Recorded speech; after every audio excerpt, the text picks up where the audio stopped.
Hello friends, I Arun Dalal once again welcome you on the online platform of Arun Dalal English Classes YouTube channel.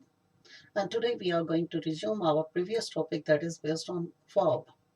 We were discussing the topic of verb which is related to imperative sentences. We did only 2 points on this topic. So with the review we are going to continue it. बेटे हमने topic शुरू किया था कि क्या आपकी verb की first form से कभी कोई सेंटेंस बनाया जाता है, तो आज उसी को लेकर चलते हैं। तो ध्यान देंगे, हमने बात की थी वर्ब की। अब यहाँ पर एक चीज़ आती है कि जो आपकी वर्ब होती है, क्या उससे आपका सेंटेंस बनता है वर्ब की फर्स्ट फॉर्म से। अब बेटा आप सोचते हो नहीं बनता, लेकिन हमने पिछली क्लास में भी बात की थी कि इससे सेंटेंस बनाया जाता है। जैसे आप कैमरा के सामने खड़े होते हो, फोटोग्राफर आपसे क्या कहता है, स्माइल। उसने क्या बोला, स्माइल स्माइल।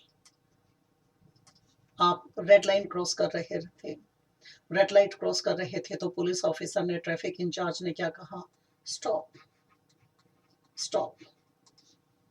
आपको दौड़ने के लिए कहते हैं आपके कोच साहब, तो क्या कहते हैं, रन। कभी आप जल्दी में होते हो, उस टाइम पे आपसे कोई ना कोई व्यक्ति क्या कहता है, वेट वेट। जब कुछ लिखने की बात आती है तो आपसे क्या कहा जाता है, राइट राइट। आपने क्या देखा, इस तरीके से हमारी वर्ब की फर्स्ट फॉर्म से हमारे सेंटेंसेस बन गए। फिर हम आगे बढ़ते हैं। दूसरा पॉइंट क्या आता है, हमारा वर्ब की जो फर्स्ट फॉर्म होती है उसके साथ हमने क्या लगा दिया, ऑब्जेक्ट लगा दिया। क्योंकि क्या बात की थी आप लोगों से कि कई बार क्या होता है, अगर एक अच्छा जीवन साथी मिल जाए तो जिंदगी का सफर काफी आसान हो जाता है। तो उसी तरीके से हमने क्या किया, वर्ब की फर्स्ट फॉर्म को एक ऑब्जेक्ट दे दिया।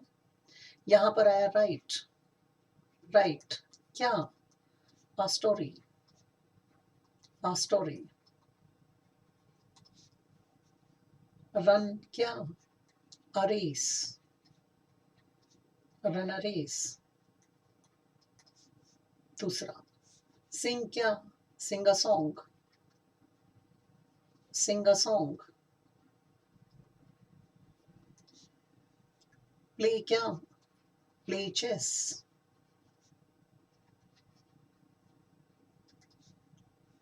पेयर, क्या, your nails pare your nails.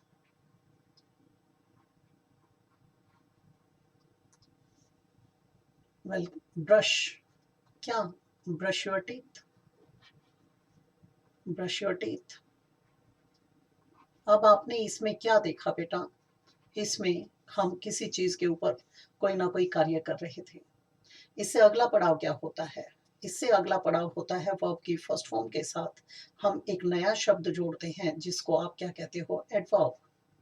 ये एडवर्ब क्या होता है, इसको हिंदी में कहते हैं क्रिया विशेषण। क्रिया विशेषण किसे कहते हैं, वो शब्द जो किसी क्रिया की विशेषता बताता है। आमतौर पे आप यही कहते हैं, उसे हम क्या कहते हैं, क्रिया विशेषण। लेकिन आपकी जानकारी के लिए बताना चाहूंगा कि ये केवल क्रिया की विशेषता नहीं बताता, ये कई शब्दों को क्वालिफाई करता है। नाउन प्रोनाउन को क्वालिफाई करने वाले शब्द को हम कहते हैं एडजेक्टिव, और जो शब्द किसी के द्वारा भी क्वालिफाई नहीं किया जाता उसको कहते हैं इंटरजेक्शन। इसके अलावा सारे के सारे शब्दों को क्वालिफाई करने वाले शब्द को हम क्या कहते हैं, एडवर्ब कहते हैं। यहाँ पर केवल वर्ब को क्वालिफाई करवाएंगे। सिंग, कैसे, ये क्या बताएगा, वर्ब की विशेषता बताएगा कैसे करना है। स्वीटली, सिंग स्वीटली। रन, कैसे, फास्ट फास्ट। ड्राइव, कैसे, केयरफुली ड्राइव केयरफुली केयरफुली। गो, कहाँ, अपस्टेयर्स अपस्टेयर्स। कम, कहाँ, कम इन। इस तरीके से आपने क्या देखा कि आपका जो वर्ब है उसको क्वालिफाई करने वाला शब्द आ गया, उसे हमने क्या कहा, एडवर्ब। अब बेटे कई बार ऐसा होता है हमें किसी फंक्शन आदि में जाना होता है, उसमें अगर एक अकेला बंदा जाता है तो वो बात नहीं आती, पूरा परिवार जाए, हंसी खुशी से जाए, तो उसमें मजा ही कुछ और आता है। तो यहाँ पर हमने क्या किया, इस पूरे परिवार को इकट्ठा कर दिया। वर्ब के साथ हमने यहाँ ऑब्जेक्ट भी लगा दिया और यहाँ पर एडवर्ब भी लगा दिया। अब ये भी लगा दिया। अब इसमें हमने पहला सेंटेंस बनाया, ड्राइव, क्या क्या चलाना है, the car, drive the car, कैसे चलानी है, carefully, drive the car carefully, carefully, write, क्या, a story, write a story, कैसे, लेजिबली, लेजिबली, लेजिबल होता है बेटे पाठ्य, पठनीय, जो समझ आए, पढ़ा जाए, उसको क्या कहते हैं, लेजिबल। जैसे मेरी हैंड राइटिंग ये इसके कारण कैसी आ रही है, इलेजिबल, इलेजिबल हैंड। तो धीरे धीरे क्या हो जाएगा, इसके ऊपर लिखने की आदत हो जाएगी, ये क्या हो जाएगा, लेजिबल। डॉक्टर्स का हैंड कैसा होता है बेटा, इलेजिबल, उसे केवल ड्रगिस्ट और केमिस्ट समझ पाते हैं, तो वो क्या है, illegible. Write a story legibly. Brush, क्या ब्रश करना था, your teeth, brush your teeth, कैसे करने थे, जेंटली, जेंटली, कैसे हाथ से, बड़े कोमल हाथ से। आपने क्या देखा, हमने यहाँ पर वर्ब के साथ क्या लगा दिया, आपका ऑब्जेक्ट, और ऑब्जेक्ट के साथ क्या लगाया, एडवर्ब लगाया। यहाँ आपको देखने को मिला है ये चीज, इसको हम अपनी सहूलियत के लिए किसका नाम दे देते हैं, इसको स्टोर बोल देते हैं। क्यों बोल देते हैं स्टोर इसको, उसका कारण समझिए बेटा। बेटे जैसे स्टोर में अपना सारा सामान रखा रहता है घर पर, जब जरूरत पड़ती है उसे निकाल लेते हैं, नहीं जरूरत है तो रखा है, तो वैसे ही इसको यहाँ रखे रखते हैं। मेन मुद्दा किसका होता है, वर्ब का। आपके लेवल पे कभी भी कोई भी सेंटेंस बगैर वर्ब के नहीं बनाया जाता, मैंने कहा आपके लेवल पे। लेकिन एक ऐसे टाइप भी होती है सेंटेंसेस की जिसमें बगैर वर्ब के भी सेंटेंसेस बनते हैं, उसकी चर्चा भी करेंगे।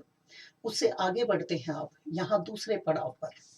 दूसरे पड़ाव में क्या था बेटा, अभी थोड़ी देर पहले आप देख रहे थे, हमने वर्ब के पीछे लगाया, पहले ऑब्जेक्ट लगाया, फिर एडवर्ब लगाया, फिर दोनों को कंबाइन किया। अब हम क्या करने जा रहे हैं, वर्ब की फर्स्ट फॉर्म जो थी, अब इसका प्रयोग यहाँ तो करेंगे, लेकिन इससे पहले हम कुछ कर देंगे। अब सारे काम तो करने के होते नहीं, कुछ काम ऐसे होते हैं जो नहीं करने चाहिए, तो आप क्या लगाते हैं यहाँ पर, डू प्लस नॉट, जिसकी कॉन्ट्रैक्टेड फॉर्म क्या होती है, डोंट। क्या होती है कॉन्ट्रैक्टेड फॉर्म, डोंट, डोंट। इसके बाद क्या आ जाएगा, वर्ब का फर्स्ट फॉर्म आ जाएगा, और पीछे क्या आ जाएगा, आपका स्टोर आ जाएगा। ठीक है, don't play, don't play football, don't play football outside, don't go outside, don't go in the sun bareheaded or barefooted, don't play with fire, don't tell a lie। ये सारे के सारे क्या थे बेटा, डोंट से बनने वाले। कुछ ऐसे सेंटेंसेस होते हैं जो कभी भी नहीं करने चाहिए हमें, उसके लिए हमारे पास क्या होता है, एक शब्द होता है नेवर। नेवर, नेवर के साथ वही वर्ब की फर्स्ट फॉर्म आ जाएगी, आगे क्या लगा देंगे आप, स्टोर लगा देंगे। Never argue, never disobey your parents, never jump the traffic lights. इस तरीके से जो बनाए जाते हैं उन्हें हम क्या कहते हैं, नेवर लगाकर मना कर दिया जाता है। थोड़ा सा और आगे बढ़ जाते हैं, यहाँ पर क्या करते हैं बेटा, कुछ काम ऐसे होते हैं जो हमेशा करने चाहिए, जो हमेशा करने के होते हैं उसमें हमने यहाँ पर क्या लगा दिया, ऑलवेज। ऑलवेज, ऑलवेज के साथ हमारा वर्ब का फर्स्ट फॉर्म आ जाएगा, पीछे क्या लगा देंगे आप, स्टोर लगा देंगे। Always help the needy, always make the most of your time, always speak the truth, always respect your parents. ये क्या बन गए हमारे, ऑलवेज से। एक होता है बेटे जब आप मैनर्स की बात करते हैं, आप जैसे एक विद्वान ने कहा था, manners and etiquettes are just like hot knife through butter, जो मैनर्स होती हैं, एटिकेट्स होते हैं, कोड ऑफ कंडक्ट है, जो आपके एथिक्स होते हैं, मॉरल बिहेवियर होता है, वो कैसा होता है बेटा? वो गर्म चाकू की तरह होता है। मक्खन की टिक्की के ऊपर रख दीजिए, अपनी जगह अपने आप बना लेता है। तो उसको हम क्या कहते हैं? Manners and etiquettes. तो बेटे, मैनर्स और एटिकेट्स की बात करते हो तो आपके पास दो शब्द आते हैं, एक आता है प्लीज और एक आता है काइंडली। बेटे, जो काइंडली है इसका प्रयोग हम मुख्य रूप से ऑफिशियल लैंग्वेज में करते हैं, फॉर्मल लैंग्वेजेस में। वैसे आमतौर पर हमेशा क्या लगाते हैं? प्लीज का प्रयोग करते हैं। इसके बाद क्या आ जाएगा? वही वर्ब का फर्स्ट फॉर्म आ जाएगा। पीछे क्या आ जाएगा? Stop, please listen to me, please help me, kindly sign my papers. इस तरीके से आपने क्या बना दिए? ये बना दिए। अब बेटा, ये तो एक एक सेंटेंसेस थे, ये तो बच्चे भी बना लेंगे। मजा तो जब है ना, जब इससे कुछ बड़ा काम किया जाए। अब उसी बड़े की तरफ एक बार चलते हैं और उस बड़े को हम क्या नाम देते हैं, उसे समझेंगे। अगर आप इस लेवल पे आकर एक काम करना शुरू कर देंगे, उस दिन मान लेना आप कामयाब हो गए, नहीं तो कुछ कमी है हमारे अंदर। इनसे एक टॉपिक लिखा जाता है बेटे, उस टॉपिक का नाम होता है फैक्चुअल डिस्क्रिप्शन। Factual description.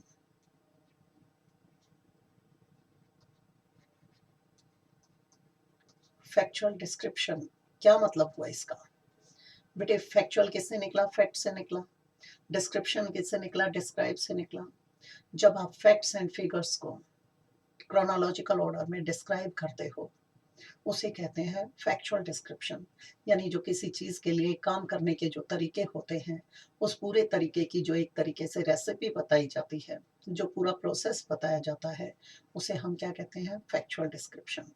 सरल भाषा में इसको हम कह देते हैं डिस्क्राइबिंग प्रोसेस। Describing process.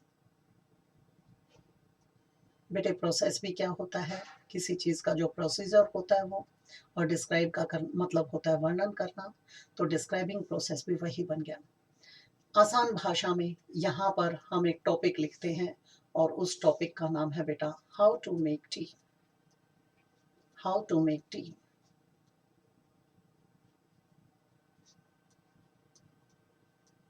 ये हमारा टॉपिक आया, चाय कैसे बनाते हैं। अब ये सारा का सारा टॉपिक आपने जो ऊपर लिखा है उसी चीज के ऊपर आधारित है। इसके अंदर बाहर कुछ भी नहीं है। कुछ भी नहीं मतलब कुछ भी नहीं। कुछ बच्चे सोचते हैं पता नहीं क्या होगा क्या नहीं होगा, ऐसा कुछ भी नहीं है। बस ये कंप्लीट टॉपिक आपका यही है। कल हम चर्चा करेंगे पूरे चाय कैसे बनाई जाती है इसके ऊपर। कुछ बच्चे क्या करते हैं, इसमें टेंस को चेंज कर देते हैं और वो फंस गए। कुछ बच्चे क्या करते हैं, पर्सन को भूल जाते हैं कि हम इसमें कौन से व्यक्ति को एड्रेस कर रहे हैं। बेटे, फर्स्ट पर्सन बोलने वाला, सेकंड पर्सन सुनने वाला, थर्ड पर्सन जिसके बारे में बात करते हो। तो हमने इसमें किसको एड्रेस किया है? सेकंड पर्सन को। हमारा सब्जेक्ट इसमें क्या होता है? यू। तो बड़े सोच समझ के इसको करना है। थोड़ी सी हिंट दे देता हूँ। हिंदी में आप कैसे कहते हो? सबसे पहले एक पतीला लीजिए, उसको चूल्हे पर रख दीजिए, फिर जरूरत के अनुसार पानी लीजिए, उसमें पानी को डालिए, लाइटर लीजिए, turn on the knob of the burner, light the burner, boil the water properly. इस तरीके से प्रोसेस चलता रहेगा। फिर ये सोचो कि इसमें हमने क्या क्या लेना है। आप इसके इंग्रेडिएंट्स की बात करते हैं, tea leaves, basil leaves, cloves, pepper, आपका जिंजर, कार्डमोम, इस प्रकार की चीजें आ जाती हैं। शुगर क्यूब्स आ जाते हैं, जैगरी आ जाता है जिसे आप गुड़ कहते हैं। दूसरा, अगर आप बात करते हैं बर्तनों आदि की तो क्या क्या लेना है? सीव, पीस ऑफ क्लॉथ भी ले सकते हैं, टॉन्ग्स ले सकते हैं, कप्स आ जाएंगे, ट्रे आ जाएगा। और आप इसके साथ कुछ स्नैक्स वगैरह देना चाहते हैं, क्रिस्पी सॉल्टी जिसे आप नमकीन कहते हैं, स्नैक्स आदि कहते हैं, बिस्किट्स आ जाएंगे, फ्रिटर्स पकोड़े आदि आ जाएंगे। इस तरीके की सारी चीज़ें आ जाएंगी। अब उन सबको आपको कंबाइन करके यहाँ पर लिखना है। कल हम इसको डिस्कस करेंगे थॉरली। इसके साथ ही मैं इजाज़त चाहूँगा। कल मिलते हैं। नमस्कार दोस्तों।